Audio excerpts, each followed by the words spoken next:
Nulaamni ofirra gadi teenyu waaqayyo namani kan salphaseenu lolas beekamaadhaan nu amanannu nu tasambannu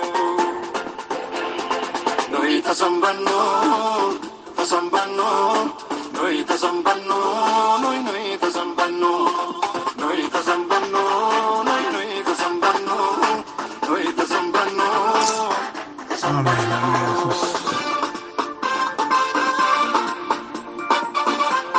Amen. Jesus.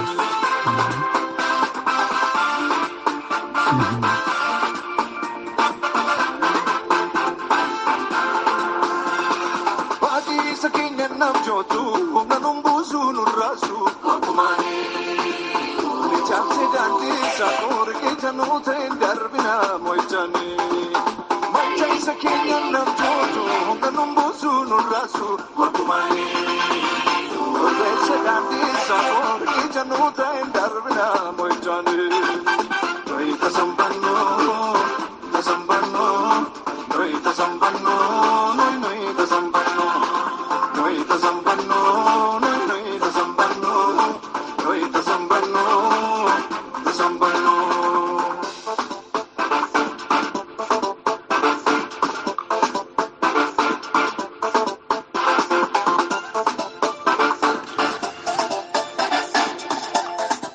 Ayyaanni gooftaa keenya Yesuus Kiristoos jaalalli Waaqayyo Abbaa tokkummaan Hafuura Qulqulluus hunda keenya wajjin haa ta'u. Ameen.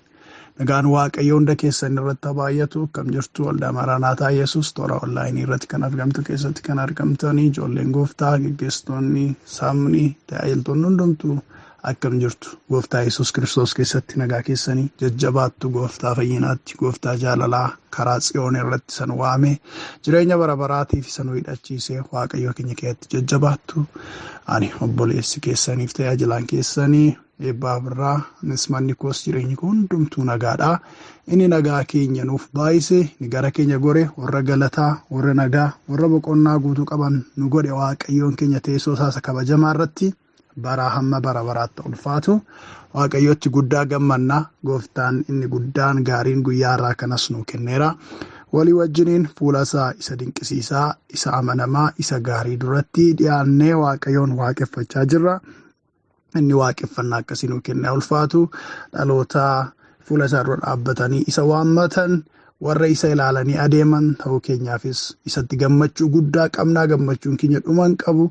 Bara hamma bara baraatti galanni isaaf haa ta'u. Egaa Waaqayyoon galateeffannaa yeroo kadhannaadhaan dabarsaa jirruttis isa fuulduras kan jalqabne barumsa dubbii Waaqayyoodhaa. Maal amanattaa mata duree jedhu walii wajjiniin barachaa jiraachuun keenya akka tokkummaa keenya kanaatti yookiis akka ispeesifikii waldaa kanaatti beekamaadha. Waaqayyo nu gargaaree kutaawwan darban kutaa 9 walii wajjiniin ilaalleerraa irra kutaa 10ffaa ilaallaa gara xumuraatti dhufaa jirra. Waaqayyoon keenya gaariidha, guutuudha, ijoollee isaatiif ergaa qabaa, sagalee qabaa, warra irraa baratan yeroo kamiyyuu barsiisa. Inni galanni isaaf haa ta'u. Mi'arras isa guyyaa irraa barumsa keenyatti fuuldura Waaqayyoo keenya isa guddaa walii wajjiniin kadhanna. Bara hamma bara baraatti jabaa qulqulluu guddaa kan taate Waaqayyoo keenya sitti gammanna. Jireenyi keenya si keessatti ta'ee siin ta'ee sidha kan nu hoogganaa jiru, sidha kan nu dabarsaa jiru, sidha kan nu ceesaa jiru. Haalli hundumtuu wal qixxaataadhaaf qoramsi yaaddoon lolli kan keessan jira waan ta'eef miti. Utuu lolli jiru, utuu dhiibbaan jiru, utuu waraansi garaagaraa darbatamuu harki keenya guddaan inni gaariin irreen kee nurra waan goreef waan nu tikseef waa'ee keenyaaf darbee waan dubbateef diinni keenya kan inni qopheesse hundumtuu harkatti fashalaa'ee nuyi aangoo keessa jabaadhaan eegamne irree keessa guddaadhaan tikfamne namoota yeroo kanaa ta'uu dandeenyeerraa maqaan keenya kabajamaaf ulfina qabeessi bara hamma bara baraatti haa galateeffamu. Siin jirraa, siin eegamneerraa, siin baatamneerraa. Teessoon kee inni qulqulluun inni olaanaan bara hamma bara baraatti kan jajame haa ta'u. Waaqa gaarii taatee, waaqa dinqisiisaa taatee, waa'ee jireenya tokko tokko keenyaatiif galanni siif mala. Gatii ati tokko tokko keenyatti baaste dubbatamee hin dhumu, faarfatamee hin dhumu, jajamee hin dhumu, lallabamee hin dhumu. Yoomillee jechi garaa ga'u hin jiru. galanni siif haa ta'u, ulfinni siif haa ta'u, oqubaan siif haa ta'u, ol jechuun siif haa ta'u, maqaan kee ulfinaan ajajamu. Irree keessa gaarii kanaaf waan jennu hin qabnu. Gaarummaa keessa dhuma hin qabne kanaaf galanniif ulfinni yeroo hundumaa siif haa ta'u. Cubbuu qabnu hundaan manuu dhiisi. Nuyi qulqulluu hin taane. Akka ati barbaaddu siif hin taane. Akka ati nurraa feetu siif hin taane. Jireenyi keenya dadhabina keessa jira. Hanqina keessa jira. Mudaa keessa jira. Ati Waaqayyo nu beekta, nu argita. Kanaaf fayyuu barbaanna. Qullaa'uu barbaanna. Siif ija godhachuu barbaanna. Maqaa Gooftaa maqaa Yesuusiin Waaqni araara. Tokko keenya irratti haa banamu. Cubbuu baanne, daddarbaa baanne, dogoggoraa wajjiniin garaa kee ciibsuu hin dandeenyu. Waa tokko garuu namanna. Hoolaan Faasikaa keenya nuuf jedhee gorra'ame. Ni fannoo irratti gatii baase Yesuus Kiristoos dhiigni isaa nu fayyisee, nu haaressee, nu qulqulleessee, nu dhaabuu hin danda'a. Isa waammannee wabii keenya si kadhannaa nutti araarame. Waaqa banamaa immoo nuuf kenni sirraa biranna. Biikee akka dubbii foon qabeessa tokkotti ilaallee dudda akkatti hin gannetti qalbii keenya bani, yaada keenya bani, laphee garaa keenya keessaa hubataa isa ta'e iddoo hafuurri kee jiraatu sana saaqi. Si hubachuu sirraa barachuu siin jijjiiramu akka dandeenyuuf nu gargaari. Maqaa Gooftaa maqaa Yesuusiin Gooftaa qulqulluudhaaf jabaa taatee Waaqa banamaa, Waaqa ati keessa darbitee dubbattu nu hunda keenyaaf laaddu. Eenyu tokko dubbii keetti keessumaa forman ta'in. Yaanni keessa nu bira hin darbin. Yaanna majaajii keenya ammoo karaa taa'aaf hafa shalaa'u. Inumaa diinni keenya hadhaa'amu. Karaa ittiin socho'uu hin dandeenye. Karaan hundumtuu itti cufamu. Balballi hundumtuu itti cufamu. Karaan inni abbalu assaayimentiin kan hundumtuu harka hadiigamu. Kiyyoonni qopheessu hafuurri diiyaabiloos inni kufaan sun inni duraan dursee lafa dha'ee sun achuma ciise. Ijoollee Waaqayyoo irratti kiyyoo garaa kan mirmirsu. Lola garaa kan qopheessu maqaa Gooftaa Yesuus Kiristoos nama Naazreetiin isa hirru kun mataansaa kan buruqe haa ta'u. Koomee keenya jalatti lafatti isa tumee nu mo'ichaan nu dabarsi. Waaqa banamaa keessatti nu eegi. Yaada kee yaada Waaqayyoo nu tajaajili.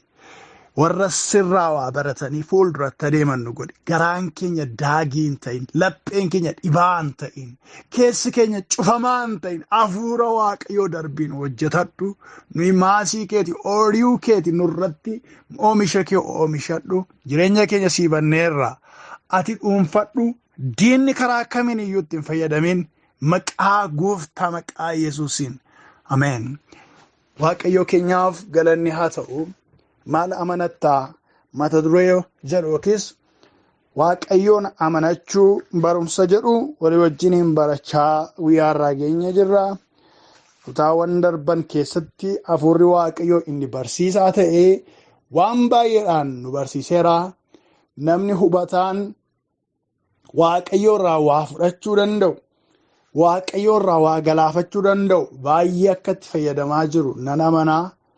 Sababii dubbii koo ta'eef osoo hin taane sababii dubbii ilma Waaqayyoo isa jireenya of keessaa qabu ta'eef dhaloonni akka inni itti fayyuutti gargaaramu nan amana.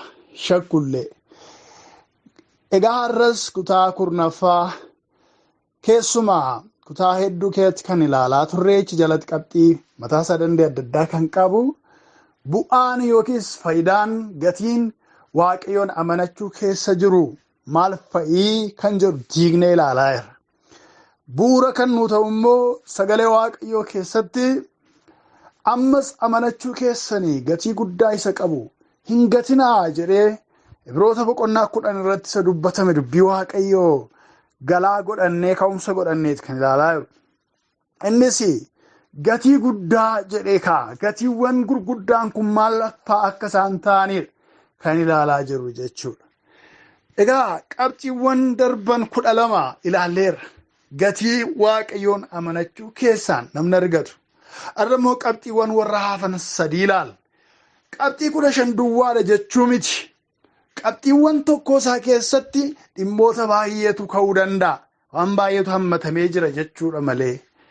Qabxiin 13ffaan guyyaarraa Waaqayyoon amanachuu keessa gatiin jiru maal isa jedhuuf fayyina. Fayyinatu Waaqayyoon amanachuu keessaatii argama. Fayyinatu keessaa argama. Namni hedduun dhibamaadha. Namni hedduun fayyuu barbaada. Namni hedduun gaaffii fayyinaa baatee deddeebi'a. Fayyinni kun fayyina foonii, fayyina hafuuraa kan hammatudha. Inni foonii dhibee garaa garaa kan nuyi qorannoodhaan bira ga'ame ogeessi maqaa isaa nutti hime irratti waaqas kadhannu yaalii mataa keenyaa irra jirrus ta'uu danda'a. Yookiin immoo ogeessi fayyaa bira kan hin geenye nus yaaliidhaan qorannoodhaan itti deemnee walii isaa kan hin barre garuu dhukkuba mataa isaa danda'e kan hin qabnu harki Waaqayyoo utuu asitti na qaqqabe, harki Waaqayyoo asitti ba'aa kana narraa kaase utuu na fure jennee kan abdannu fayyina Waaqayyoon amanachuudhaan laatamudha. Inni kan biraan immoo namoonni gooftaa Yesuus Kiristoosii wajjiniin walitti hin maxxanne, Waaqayyootti hin amanne, jireenya isaanii Waaqayyoof hin laanne, ba'aa cubbuu keessa warri jiran, xaxaa cubbuu keessa warri jiran, Waaqayyoon amanachuun, Waaqayyootti amanuudhaan, Yesuus Kiristoositti hirkachuudhaan, da'oosa godhachuudhaan, ba'aa isaanii isaanirraa lafa dha'ee fayyina lubbuu isaanii kan itti fudhatan, fayyina bara baraatiif kan ittiin kaadhimaman jechuudha. Dabalees gooftaa maduukaa utuu jiranii fayyinni inni gama hafuuraatiin argannu immoo cubbuu keessatti kan kufan, dogoggora keessa kan galan, qalbii diddiirratanii jijjiiramanii haaraanii dhaabbachuudhaaf kan isaan barbaachisu dhibee cubbuurraa fayyuudhaaf fayyina hafuuraa isaan barbaachisa jechuudha. Kun hundumtuu eessaa argama gaa? Waaqayyoon amanachuu keessaatu namaaf laatama. Macaafa keenyaa boqonnaa 29:25 irratti dubbii Waaqayyoo Waaqa jiraataa akkas jedhee barreeffameera.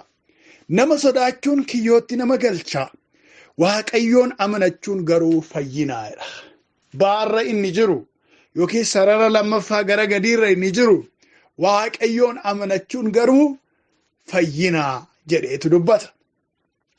Nama sodaachuun kiyyootti nama galcha. Sodaan namaa gara fuulduraatti akka hin deemneef, murtoo qajeelaa akka hin murteessineef, deemsa qajeelaa akka hin deemneef, akkaataatti tarkaanfachuun namarra jiraatutti akka hin tarkaanfanneef nama sodaachuun maal nama godha jedhaa? Kiyyootti nama galcha, nama xaxaa'edha.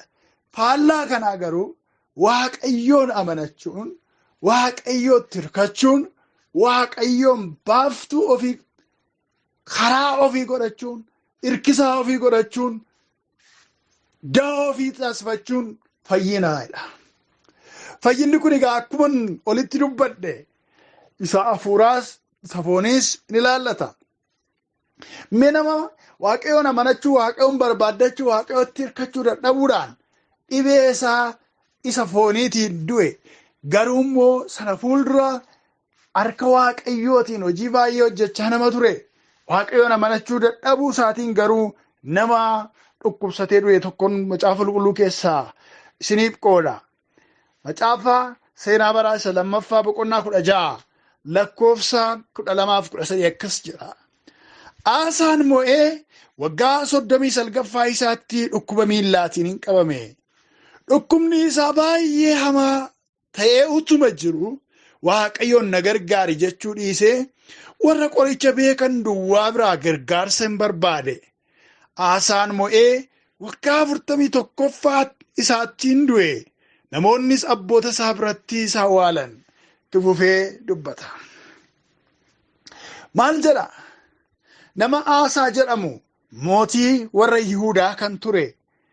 Waggoota sana fuuldura Waaqayyo wajjin kan adeeme. Waaqayyo isa gargaaree liidarshiippii isaa kan fooyyesse. Fakkaattota abboota isaa Daawit fa'aa kan ta'e Waaqayyo geggeessummaa isaatti ija kan isatti godhe ture. Yeroo baay'eedhaaf taayitaa irra ture. Gara waggaa 39 isaarra yeroo ga'u dhukkubni wayii isa qabe. Miilla isaa dhukkube. Dhibee kanaaf dhukkubbii isa mudate kanaaf Waaqayyoon isa hundumaa danda'u isa gargaaraa tureen Waaqayyo na gargaari. Waaqayyo si na amanadha. Si bira fayyinni jira. Ati na fayyisi jedhee Waaqayyo isaa gaafachuu caalaa Maal godhe? Warruma qoricha namaaf kennan, warruma qorichaa, warra hikiminnaa irratti hojjetan duwwaa irratti xiyyeeffateedha. Hiikni kun gaarii godhee dubbata. Maal jedhee? Warra qoricha beekan duwwaa biraa gargaarsa barbaadeedha. Iddoo kanatti warra qoricha beekan, hakiimota yaalii fayyaa warra geggeessanii biraa yaalamuu isaatu dogoggoran jedhu. Isaan duwwaa biraadha. Waaqayyo na gargaari hin jenne. Qorichuma inni yaalamaa jiru kanallee qoricha naaf godhi hin jenne. Maal godhe malee? Isaanuma qoricha beekan duwwaa irratti of gate. Isaanuma duwwaa irratti hirkate. Rakkoon baraarraas kanumadha. Namoonni yeroo tokko tokko qorichi homaan barbaachisu kadhannaa duwwaa kadhanna jedhanii yeroo itti namoonni amantii isaan dhabanii dhibee isaanis dhiisanii du'a garmalee du'anis jira. Waaqayyo sammuu ogeessota warra qoricha namaaf kennanii banuunsaas karaa sanaanis nu gargaaruu barbaadeeti. Uumamuma Waaqayyo uume irraatu qoricha kana tolchu malee samii keessaan fidanii yookiin immoo mana seexanaa keessaa qoricha hin fidan. Biqiltootuma Waaqayyo dhaabe, uumamuma Waaqayyo uume kan biroo keessaa qoricha walitti coranii fidu waan ta'eef Waaqayyochi keessaanis nama gargaara. Inni faallaa isaa kan biraan immoo humaayyuu dookteriin koo cimaadha, neersiin na yaalu cimaadha, ogeessi fayyaa na gargaaru cimaadha. Kanaafiyyuu Waaqa kadhachuun hin barbaachisu kan jedhanii dogoggoranis baay'eedha. Kun lamaanuyyuu sirrii miti. Waaqayyoon amanachaa yaalii ofiis geggeessuun gaariidha. Amantii qabaatanii immoo waan biraa utuun ilaaliniin, waan biraa utuun irkatiniin Waaqayyoon duwwaa irratti of gatuun immoo hundumaarrayyuu hin caala. Yoo amantiidhaan ta'e, maqaadhaan hin ta'e malee. Egaa haasaan kan inni ta'e isa kam yoo jettan yaada isa dogoggoraa isa lammaffaati. Qorichiyyuu nagaa, beektonni na bira jiran iyyuu jiru, isaaniyyuu naaf jiru. Maallaa godha Waaqayyoon kanaafan kadhadhaa jechuudhaanii waggaa 2 guutuu dhukkuba kanaan dhiphachaa ture. Moo'ee waggaa 39ffaatti kan miilli isaa dhukkubsate waggaa 41ffaa isaa keessa du'e. Waaqayyo gooftaan nu haa oolchu. Waaqayyoon amanachuun garuu maalidha? Fayyina waan ta'eef isa amanachuudhaan dhibee fooniirraas hafuuraarraas fayyuun hin danda'ama jechuudha.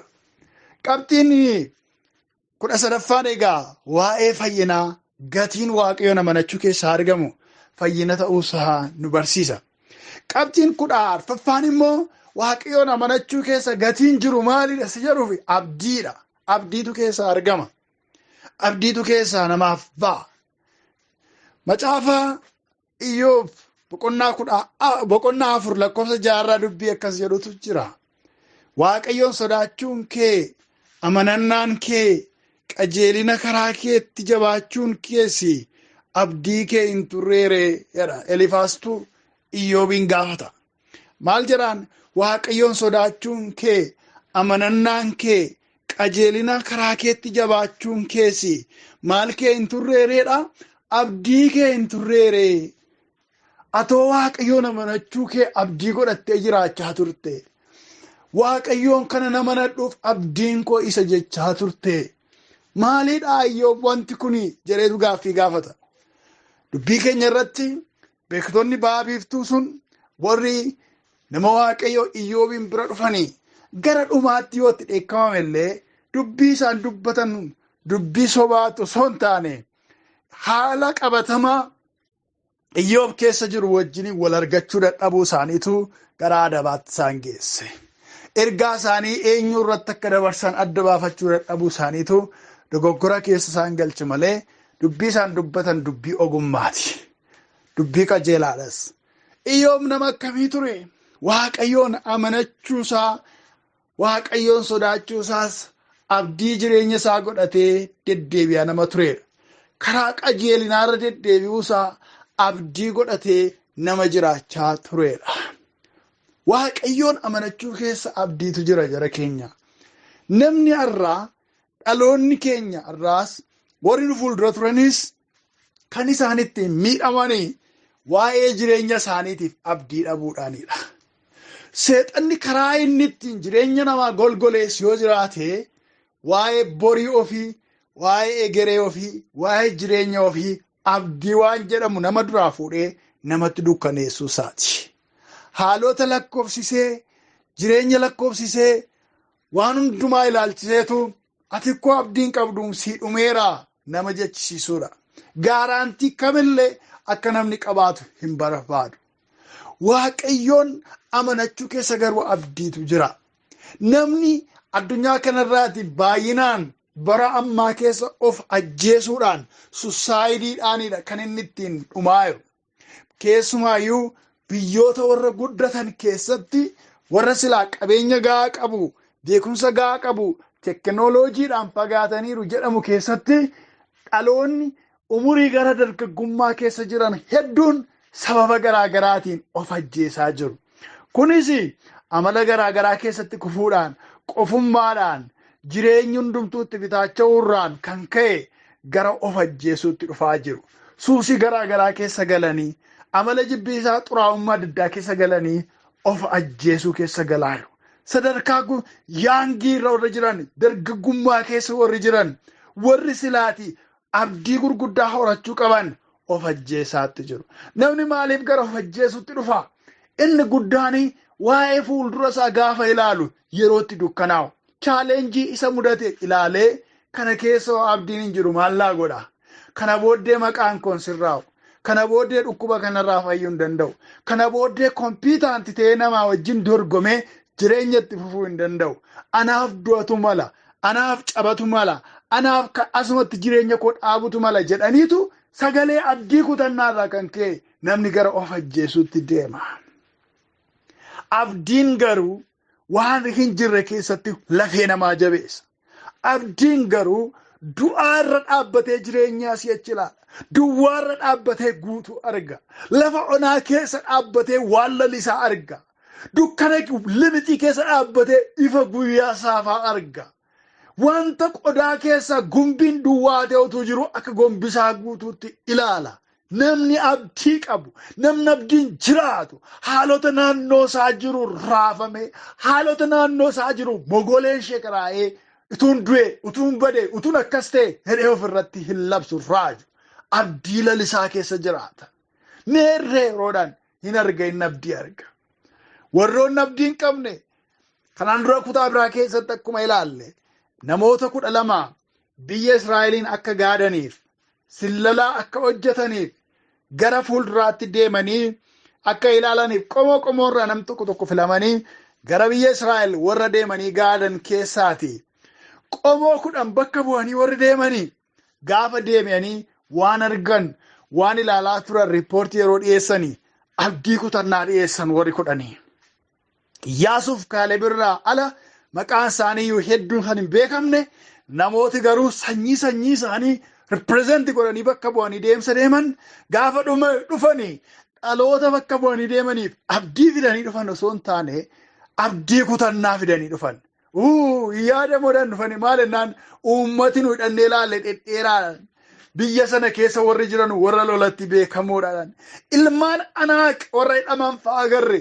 Ilmaan Anaaq kun hojjaan isaanii dhedheeraadha samii keessa ga'uudhaan lolatti beekamoodhaan kan isin ajaa'ibummoodhaan mandaraan jaraadha dallaa sibiilaatiin ijaaramee jiraadhaan dallaadhaan naannee gimbiin ijaaramee gubbaa sana ga'a waa'een itti seenuu yaadamu jedhan mandaraan Yaarikoo fa'aa warra daawwatee dhufee dhagaa warra akkas jedhu. Kanaaf abdii kutannaadhaan homaa hin fakkaatu fuulduratti deemuun nu dhumteedhaan. Ishii Iyyaasuun fa'aa Kaaleb ilmi Yofunee fa'aan maal jettu isin immoo jennaan Kaaleb dafee itti fufe. Carraa fudhate carraa dubbii jaranaa jedhan. Waa tokkoon isinitti himaa jedhe. Isin Waaqayyoo irratti hin ka'inaa duwwaa malee. Waaqayyo yoo nutti gammade dhuguma biyya aannaniif damma yaasu sanatti nu galchaadhaan. Kunoo argitu miti ija mukaa biyya sanaaf hinnee dhufneerra. Kunoo argitan miti waan lafichi baasuuf hinnee dhufneerra. Inni nu biyya Gibxii teenye dhagaa turre nabboonni keenya dhagaan sun sirriidha. Inni Museen nutti hime sun sirriidha. Waan sun waanuma dinqiidha. Kottaa itti galla. Nama isa dhedheeraa isa guddaadha jettan kanaan gaaddisiirra hin jiru. Gaaddisi isaanii irraa sokkeeraadha. Golgolaanii dhaabbatu jedhe. Kuna jarreen kanaan akka buddeen keenyaatti alanfannee isaan nyaanna. Warri sun immoo maal jedhan? Nuunoo isaan bira yeroo dhaabbannu quruphisuma fakkaannee jedhan warri kudhanii. Iyyaasuunii fi Kaaleeb garuu saba tasgabbeessanii taragaaggaa tasgabbaa akkasin ta'inaa himmoona hin galla hin dhaalla biyyi sun kan keenya jedhan warra abdii qaban. Warri abdii qabanii dhaloota illee fuudhanii ce'an. Warri abdiin lallabne warri abdiin qabne garuu ofii isaaniitiis achitti hafan. Dhaloonni isaan dhaga'ee gungumees jenereeshiniin biyya Gibxiirraa biyya Misiraarraa ka'ee deemsa jalqabees hundumtuu karaa irratti hafan. Namoota sana lamaan exceptionally warra amantiidhaan abdiidhaan guutamee abdii lallabu Iyyaasuudhaaf Kaaleeb irraa kan hafe jechuudha. Ijoollee Waaqayyo abdiin waan guddaadha. Abdiin kun eessa argama? Baay'ee barachuu keessaa dhufa? Lakkii. Maallaqa baankii keessaa baay'ee qabaachuu keessaa dhufa? Yaadamu. Utuu maallaqi baankii jiru nama meeqatu karaa irratti dhumaara. Iddoowwan dirreen lolaa irratti geggeeffamu. Magaalaawwan lolli hamaan keessatti geggeeffame fakkeenya fudhachuun hin danda'amu. Namni baankii keessattuu maallaqa qabu fooqiinsa meeshaa waraanaatiin jalaa diddiigamee dhufe. Ani miiliyeeneriidha ani maaliidha jechuun du'arraa nan bisne. Abdiin maallaqa guddaa qabaachuu keessaas hin dhufu. Beekumsa jabaa qabaachuu keessaas hin dhufu. Fira jabaa qabaachuu keessaas hin dhufu. Firri abdatan utuu ilaalanii qaayiree nama jalaa du'a. Kanaaf eessaa dhufare abdiin kun? Abdiin kun Waaqayyo keessaa Waaqayyoon amanachuu keessaa namaaf argama ijoollee Waaqayyo. Isaayyaas 50:10 akkas jedha. Isin keessaa eenyutu dukkana keessa iddoo ifa hin qabne keessas deddeebi'aa utuu jiru sagalee garbicha isaa dhaga'ee Waaqayyoon sodaata. Namni akkasii Waaqayyoon haa abdatu isattis haa hirkatu jedha. Eewudha isin keessaa jedha. Gaaffii gaafata. Eewudha isin keessaa dukkana keessatu adeemaa jiru haala mijoomne keessa qaxxaamuraatuu jiru sagalee garbicha isaa dhaga'ee ifituun jiraatin sagalee Waaqayyoon kan sodaatu eenyudha namni akkasii yoo jiraate Waaqayyoon haa abdatu jedha. Isattis maalatoo haa hirkatu jedha. Waaqayyoon haa abdatu jedha. Namni akkamii haala mijaa'an haala gurra namaatti tolu haala naannoo ofiitii nama gammachiisu duwwaa arganii sun taane utuma haalli mijaa'an hin jiraatin utuma wanti qaqqabatamu hin jiraatin sagalee Waaqayyoo dhagee sagalee Waaqayyoo dhaga'u duwwaa sun taane immoo Waaqayyoon sodaachaa namni jiraatu. Namni akkasii Waaqayyoon haa abdatu jedha. Waaqayyo isaaf jiraadha. Waaqayyo isa hirkisaadha. Waaqayyo isaaf jiraadha jedheetu dubbata. Kanaaf abdiin eessa argama? Waaqayyoon amanachuu Waaqayyootti hirkachuu keessaatu namaaf laatama jechuudha. Qabxiinni 15ffaa fi guyyaa har'aatiifis ta'e wantoota qabxiiwwan gaarummaa Waaqayyoon amanachuu keessaa yookiis gatii Waaqayyoon amanachuu keessaa argaman keessaa isa dhumaanni ta'e qabxiin ilaallu inni 15ffaan maalidha? Gaarummaadhaan marfamu. Gaarummaadhaan marfamu. Maaltu nama marsa? Yeroo Waaqayyoon amanatan gaarummaatu nama marsa. Eenyutu gaariidha? Waaqayyoon isa amanannetu gaariidha. Kanaaf wanti nutti naanna'ee nu marsu maal yoo jenne gaarummaadha. Macaafa Faarfannaa 32:10 irratti akkas jedha. Dhiphinni warra jallootaa baay'eedha. Gaarummaan Waaqayyoo garuu nama isa amanatu hin marsaidha. Dhiphinni warra jallootaa maalidha? Baay'eedha. Gaarummaan Waaqayyoo garuu nama isa amanatu hin marsaidha. Waaqayyoodhaaf galanni haa ta'u. Waaqayyoon gaarummaan Waaqayyoo nama isa amanatu marsee jiraata.